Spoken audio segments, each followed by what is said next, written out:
Hi guys, it's Ben Lai from Sales Ethos, and today I've got a returning special guest, Tommy Sim from Beyond HR and Inject.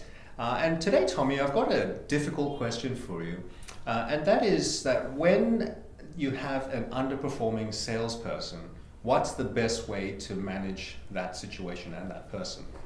Well, I think the first thing, Ben, is to make sure you have the right measures in place.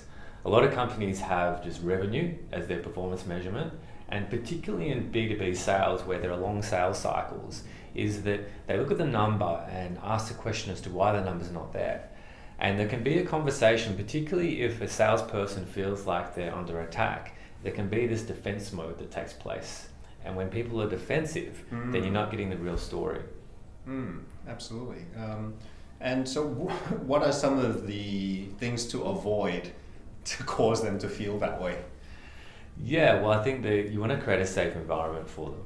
And this is even when you have somebody who may not even be right for the business. Because if you're at loggerheads around what the facts actually are, as to what's actually taking place, you spend all your time arguing and debating as to what information is there and what the facts actually are. If you're on the same page as to what the facts are, you can then have a proper discussion. Right. And so you mentioned that you need to have the right measurements in place, and this is something that I really fervently believe in, that it's not enough just to measure revenue, right?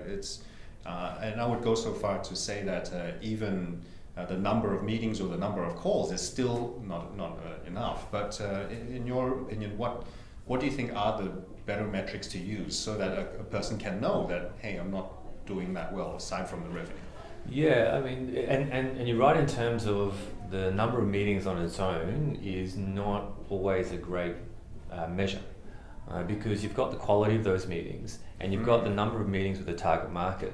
So if you think about sales results, you've got the activities and you've got the technique. So these are the two variables in there. So is the person performing the right activities and are they doing it in the right way? So you need to know those things. So of course, sales managers are going to go out on the road and to see their salespeople in meetings with people. That's the first thing to see, to watch and observe them sell.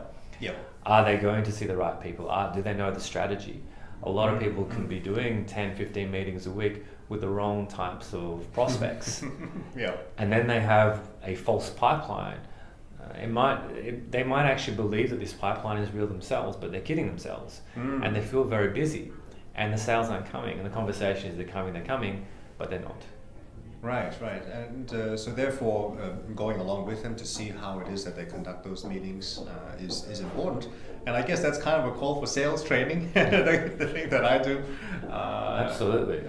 Or coaching in order to help them to constantly improve on those skills so that the activities are producing the right sort of results. Yeah, and one of in Australia we love this kind of she'll be right mate approach to things where it's like you tell the person what they're meant to be doing. So just say you go and you're observing this person, you say, oh, okay, now what you need to be doing is this and this, and then you say that to the person and say, oh, do you understand what I'm saying? And the answer of course is, yeah, of course I understand what you're saying. And then they go and do it completely different to what you're saying. So there needs to be that muscle memory. If you think about how we teach someone to say kick a footy or to do something else, is that you don't explain to the person, you hold the ball this way, you drop it that way, okay, you know how to do that, and then they go out to a game. That's not how that works. Yeah.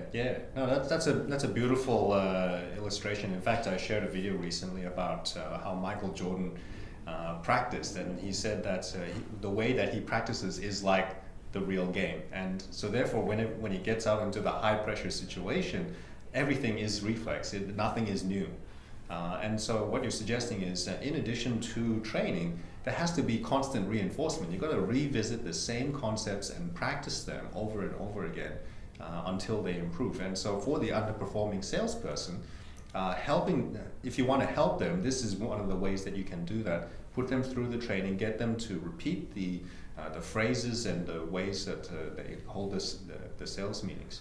But in addition to that, I loved your insights about having the right metrics in place, not just the revenue, but not just the meetings, but the quality of those interactions as well. So I think you've covered that topic quite well, Tommy, so we'll wrap it up there. But want to bring it back to you. What do you guys think? If someone's underperforming, what are the best things to do? What sort of conversations should you have? What are the metrics that you use in your organization? Leave a comment below. Don't forget to click like and subscribe. And remember that integrity plus skills equals success. Thanks, Tommy. Thanks, Ben.